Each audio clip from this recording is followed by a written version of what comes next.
8h30 sur le plateau de la matinale de TV Vendée. Vous faites chauffer le café ? On fait chauffer l'actualité. Bienvenue pour ce vendredi 1er octobre. Nous sommes le 10e mois de l'année, ça y est, on y est. 8h30 comme je vous le disais, et ce matin, c'est une première européenne, voire mondiale à certains égards.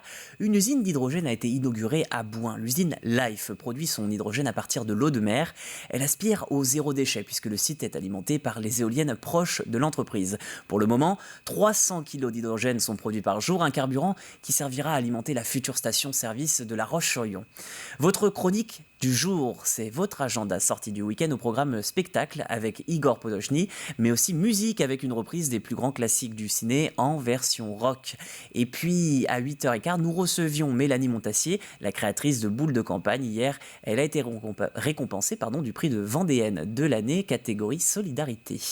Mais avant tout ça, donc, votre météo. Quelques rayons du soleil percent au travers des nuages, mais côté température, c'est une situation très différente selon où vous habitez. Vous le voyez, 9 degrés ressenti 7 si vous êtes près de Fontenay-le-Comte, 17 si vous êtes sur la côte du côté de Saint-Jean-de-Mont, avec là aussi un ressenti un petit peu inférieur. Alors soyez prudents, couvrez-vous bien. L'après-midi, les terres devraient subir quelques averses, moins que sur la façade atlantique. Le mercure grimpera à 18 degrés près de l'océan, 16 uniquement si vous êtes dans le bocage. Vous comprendrez donc pourquoi je garde un bon petit pull ce matin et je vous encourage à en faire autant. Pour les marées, les mortes eaux continuent, et oui, on est encore dans cette période. Alors soyez très prudents si vous voulez prendre le passage du Gois, la marée va peu se retirer. L'indice, vous le voyez sur votre carte, c'est 26 pour la première marée haute, c'était cette nuit à 1h43, 31 pour celle qui approche à 14h13, et oui, puisque la marée basse, c'était à 7h07. Si vous préférez profiter du coucher du soleil, en charmante compagnie, je vous le souhaite avec ce début de week-end, ou seul, si vous préférez la tranquillité d'esprit, la seconde marée basse, 20h11. Pour vos marchés, vos rendez-vous du vendredi. Encore une fois, en cette veille de week-end, de nombreux étals à prévoir, avec pêle-mêle les Achards, les Essarts en bocage ou même à Saint-Fulgent et Saint-Denis-la-Chevasse. Sinon, vous pouvez aller faire vos courses ce vendredi du côté de Mouchamp. C'est dans le nord-est vendéen, entre les Essarts et les Herbiers, justement. 6 commerçants vous accueillent de 8h30 jusqu'à midi au programme maraîchers, fleuristes et autres primeurs. Voilà pour vos informations pratiques de ce vendredi. J'en profite pour souhaiter une magnifique fête à toutes les terrestres qui nous regardent. Je vous souhaite donc une belle journée, c'est la vôtre. Place au journal à présent.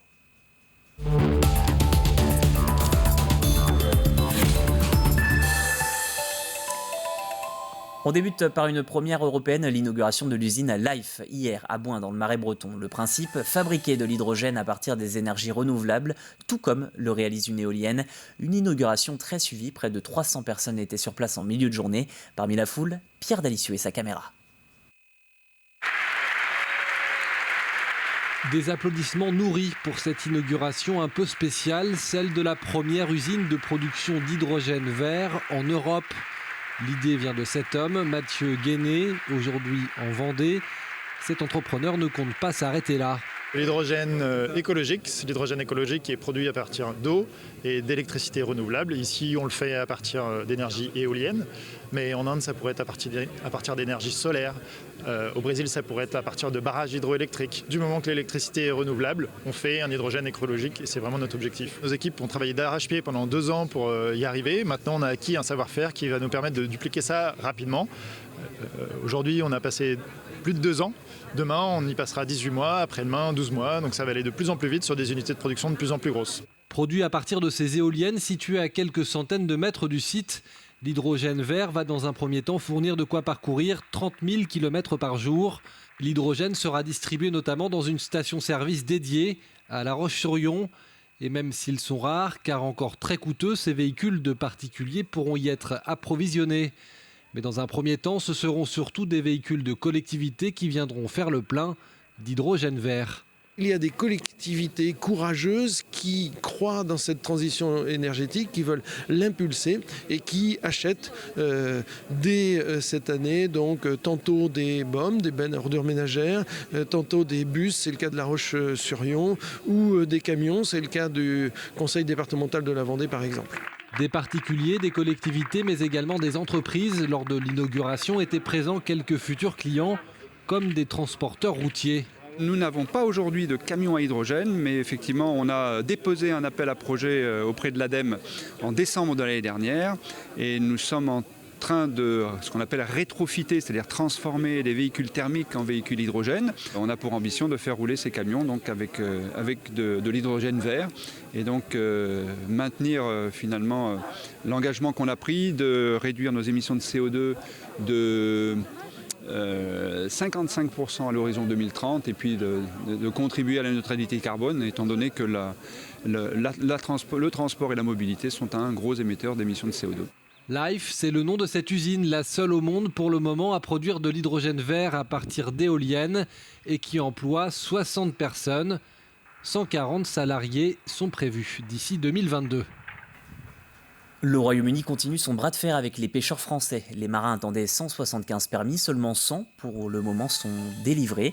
Pour rappel, ces licences permettent aux pêcheurs français de travailler dans le territoire du Royaume-Uni, une démarche rendue obligatoire par le Brexit. Et par répercussion, même si elles ne travaillent pas au large de la Manche ou de la côte nord de la Bretagne, la Vendée n'est pas épargnée. Écoutez. 75 bateaux, c'est énorme aujourd'hui, il faut quand même le savoir. C'est-à-dire c'est des bateaux qui vont soit sortir de flotte, ce qui n'est pas une bonne chose parce qu'on en a marre de voir des bateaux se casser suite à des péripéties dans ce genre-là. Ou alors des bateaux qui vont se reporter peut-être sur le golfe de Gascogne, c'est l'endroit certainement le plus proche. Donc fatalement ça va créer d'autres incidents, c'est-à-dire conflits de métier, conflits d'usage, etc. On a déjà pas mal de soucis, ça vient se greffer encore à tout un empilement à mon sens, de choses qui font qu'on pourrait facilement les éviter avec un peu de bon sens, quoi. Un mot de l'association départementale de promotion sociale. La DPS organise ce soir, 18h, un nouveau rassemblement devant les urgences de l'hôpital de Luçon. Population, élus et personnel unissent leur voix pour demander le maintien du service des urgences dans de bonnes conditions et de façon pérenne. Fin de citation. Santé toujours, un nouveau Vaccibus a été présenté il y a quelques jours à La Roche-sur-Yon. L'équipe mobile en charge du camion se rendra à la rencontre des plus démunis. Le but, les inciter à se vacciner. 5 lieux différents sont prévus chaque semaine. Un dispositif piloté par la Croix-Rouge, l'ARS et la préfecture de Vendée, au moins jusqu'à la fin de l'année. On a une couverture au niveau de la vaccination en Vendée qui est plutôt bonne. On a 10 centres de vaccination sur tout le territoire.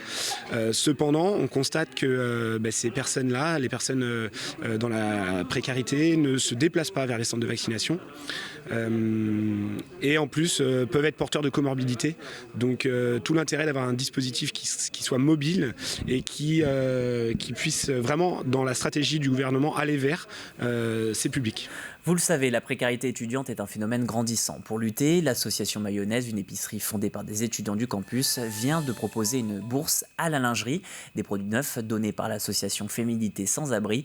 Ils sont ensuite redistribués aux étudiantes dans une salle de bibliothèque universitaire à l'heure du déjeuner. Alexia Janet.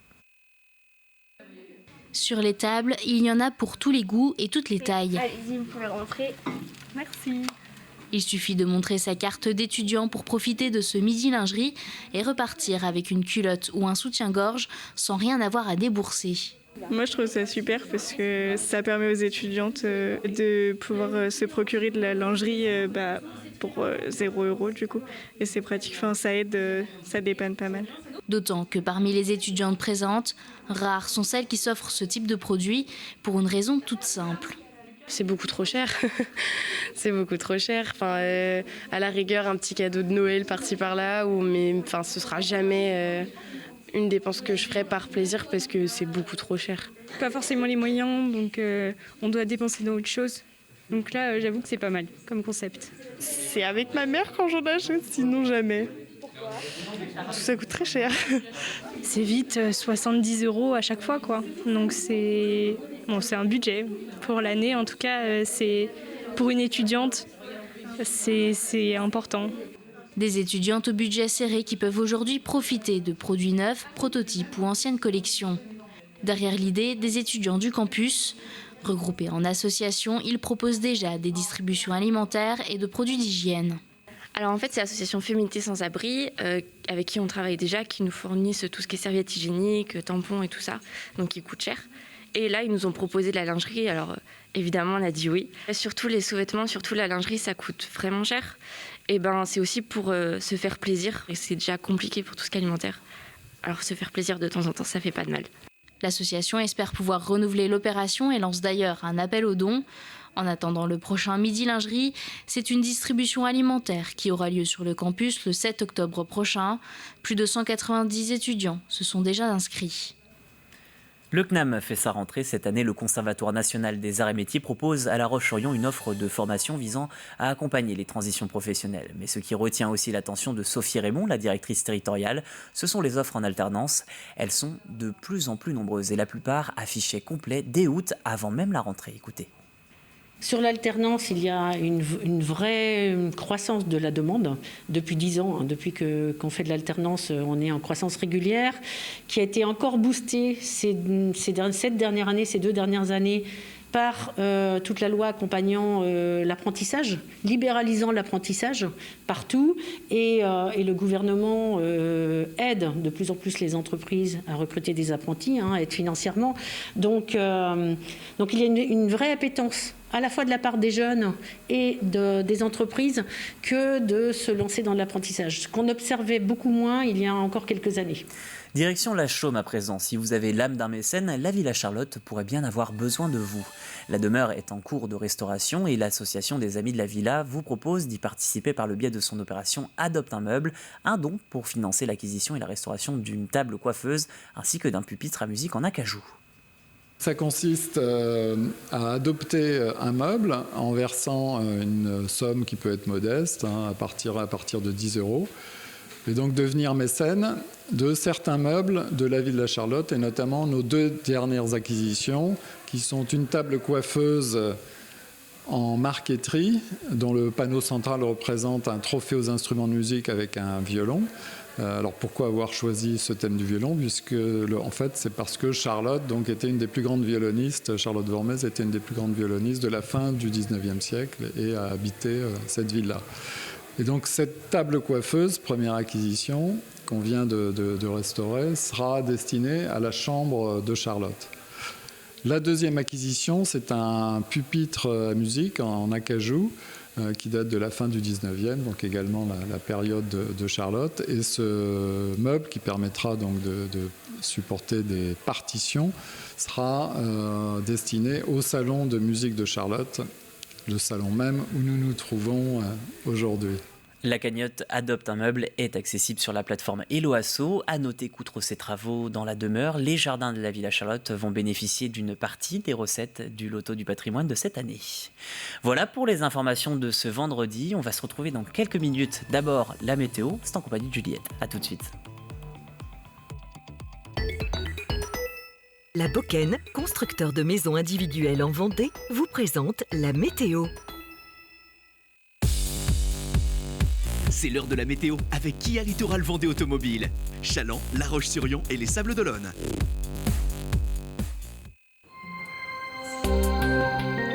Bonjour à toutes et à tous, les nuages s'invitent en ce début de mois d'octobre et ils apporteront de l'eau ce week-end, voire beaucoup d'eau. Alors prenez bien votre parapluie pour sortir puisque nous compterons 50 mm ou plus localement. Mais avant, regardons de plus près ce vendredi 1er octobre, le ciel est nuageux dans la matinée et les températures sont toujours bien fraîches, notez 9 degrés à la Châtaigneraie, 10 à Fontenay-le-Comte et 16 à 17 sur le littoral et sur les îles. En seconde partie de journée, un front pluvieux s'invite en Vendée avec plus ou moins de violence. Concernant les températures, il fait 19 degrés sur le continent en moyenne et 18 partout ailleurs. On passe aux prévisions des 3 prochains jours. Samedi, c'est un temps couvert que nous retrouvons au réveil et des pluies qui s'intensifieront sur l'ensemble du département dans l'après-midi. Le vent souffle fort avec des rafales jusqu'à 95 km/h. Dimanche, la semaine se termine sous la pluie, une pluie qui s'estompe cependant au cours de la journée. Malgré le départ du soleil, les températures reprennent quelques couleurs avec 12 degrés minimum à l'aube comparé aux 9 de ce vendredi. Enfin lundi, les perturbations continuent de plus belle le matin, mais un franc soleil devrait revenir dans les terres l'après-midi. Les températures s'échelonnent de 11 à 19 degrés. On revient à présent à ce vendredi 1er octobre. Le soleil se lèvera à 8h05 et se couchera à 19h45. Bonne fête à toutes les Thérèses et la mer sera peu agitée. Je vous souhaite de passer une très belle journée. On se retrouve très bientôt pour un nouveau bulletin météo sur TV Vendée.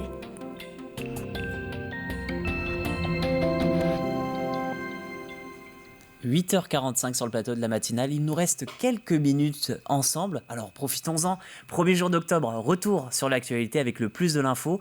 Nous vous parlions il y a peu de la rentrée du tribunal judiciaire. Outre la réduction des délais d'instruction, l'un des grands chantiers est la poursuite de la lutte contre les violences conjugales. Les professionnels du secteur mettent en place de nouvelles actions pour aider les victimes et intervenir auprès des auteurs.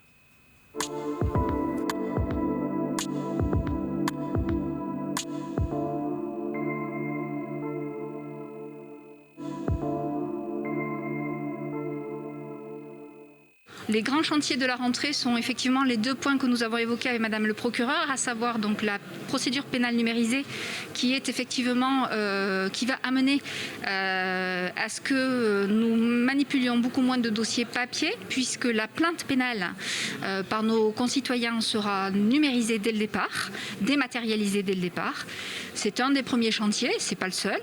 Nous avons évoqué le code pénal de la justice des mineurs, qui est effectivement un chantier important dans la mesure où cette réforme est souhaitée pour rendre plus fluide le traitement des affaires pénales pour les mineurs, puisque le juge des enfants va être amené effectivement à maintenir un cadre et un délai de procédure relativement contraint pour pouvoir amener à juger les faits délictuels dans lesquels des mineurs seraient auteurs. La lutte contre les violences conjugales. C'est quelque chose qui est un domaine qui est beaucoup plus investi que quand j'ai pu débuter dans la magistrature, par exemple. Ce qui ne veut pas dire qu'il y ait une augmentation des faits qui se produisent, mais une augmentation des faits constatés, ça c'est certain. Et peut-être parce qu'ils sont plus signalés aussi. Voilà. Mais en tout cas, oui, la lutte contre les violences conjugales, c'est un domaine dans lequel le traitement a beaucoup évolué.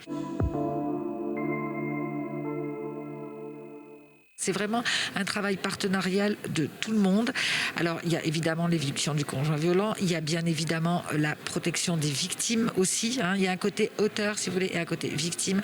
Sur le côté victime, il y a notamment l'attribution de téléphones grave danger. Il y a également la mise en place des bracelets anti-rapprochement qui est généralisée depuis la fin de l'année dernière au niveau national. Nous en disposons de 3 dans la juridiction, mais c'est un volet de 3. C'est-à-dire que dès lors que nous en attribuons un autre nous est de nouveau attribué. Donc on en a 3 en permanence, si vous voulez. Actuellement, nous en avons 4 qui sont attribués. Cela nécessite le consentement de la victime et bien évidemment, il faut qu'elle soit d'accord. Mais c'est un dispositif de protection qui ne vient pas se substituer aux obligations d'éviction, qui ne vient pas se substituer au téléphone grave danger, mais qui est un complément. Il va être présenté le lancement d'une action de formation à l'égard des professionnels. Les professionnels, ce sont les policiers, les gendarmes, les professionnels qui interviennent à l'égard des auteurs pour effectivement une action de formation à l'égard de ces auteurs de violences conjugales. Votre plus de l'info sur la justice était préparé par Alexia Janet. Il est à retrouver sur tvvendée.fr, rubrique Actu.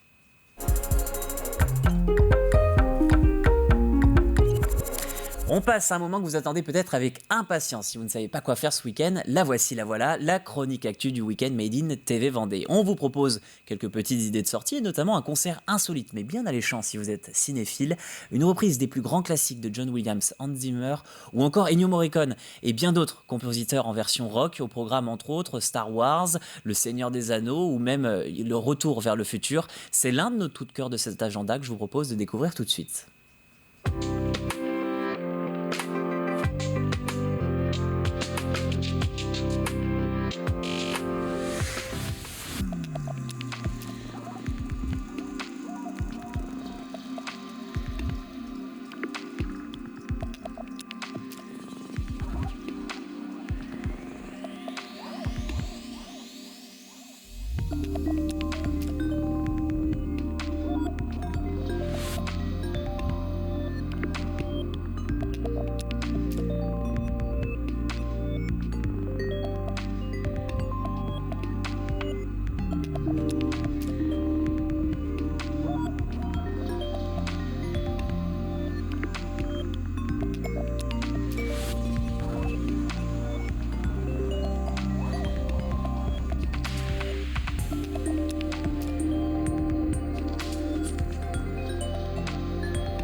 Novi est un spectacle dans lequel j'improvise. J'invente, je chante, je raconte, j'interprète à partir de ce que le public me donne.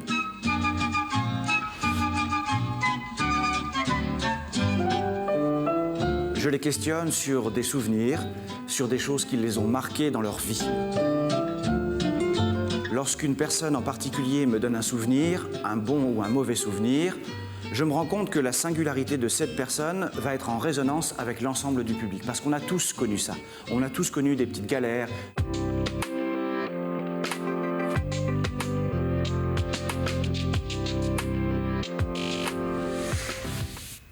Et si Novi vous donne envie, tout simplement, vous pouvez le retrouver, toutes les informations pratiques sur tvvendée.fr. C'était votre agenda du week-end.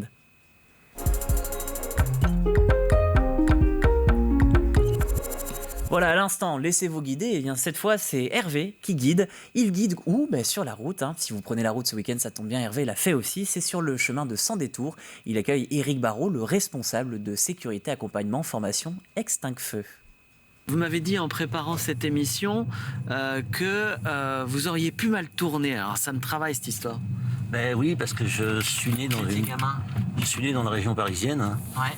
Et en fait, j'aurais pu tourner voyou. Ouais. Parce que à l'âge de 13 ans, je faisais pas forcément des choses bien. Ouais. Mais vous pouvez pas en parler? Vous avez pas envie? Non, j'ai pas en parler. C'est que on était, non, mais j'ai rien à cacher. Ouais. Je suis le 14e enfant d'une famille, d'une grande famille. Bah oui. Et la vie était dure. D'accord. Et on se démerdait. D'accord. Tout simplement, sans. Des fois, on était un petit peu hors jeu, mais on avait nos parents, mes parents, nous avaient inculqué une forme de respect. Alors on faisait des conneries, mais certes on respectait les gens. Ok, d'accord. Mais on aurait pu.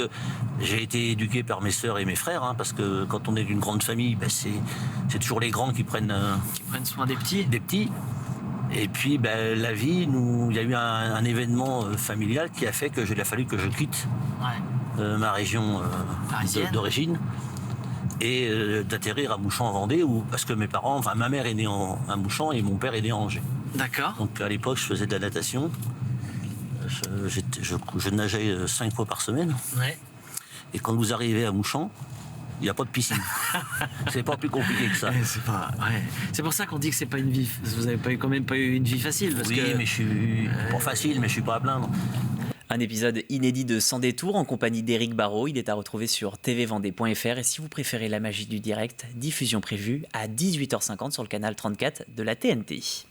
Vous êtes bien sur le plateau de la matinale, c'est l'heure de votre rappel des titres. Avec une première européenne, voire mondiale à certains égards, une usine d'hydrogène a été inaugurée à Bouin. L'usine Life produit son hydrogène à partir de l'eau de mer. Elle aspire au zéro déchet puisque le site est alimenté par les éoliennes proches de l'entreprise. Pour le moment, 300 kg d'hydrogène sont prévus par jour. Un carburant qui servira à alimenter la future station-service de La Roche-sur-Yon.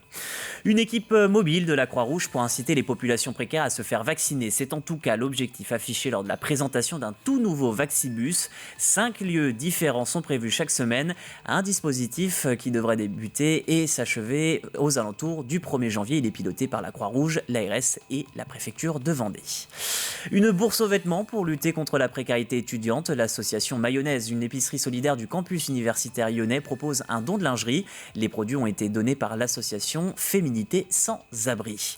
Enfin, la rentrée du CNAM, Sophie Raymond se félicite d'une nouvelle offre pour faciliter la transition professionnelle. La directrice territoriale note aussi le boom des formations en alternance, facilitées par les aides du gouvernement. Apprentis et entreprises se ruent sur ce dispositif. 8 heures passées de 55 minutes, il est l'heure à présent de passer une dernière fois votre jeu.